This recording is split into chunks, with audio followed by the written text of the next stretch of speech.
Welcome to Financial Hub. In this video, I'm going to guide you on how to log in AMP online banking account.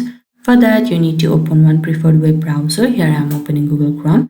Now at the search bar, you can simply search amp.com.au and press enter. You will be now directly led to their homepage. Now firstly, you need to choose your account type, either personal, employer or advisor. Now for this video, we will go for personal. Now you need to click on this login at the top right, and this kind of box will pop up where you need to enter your credential in order to log in. Now in case if you have forgotten your username, you can click here and they will be guiding you further to recover it.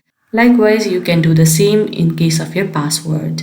Or else if you haven't registered for your AMP account, then you can click here and they will be guiding you further to register it. If your credentials are ready, then you can click on login and you will be logged into your AMP online banking account.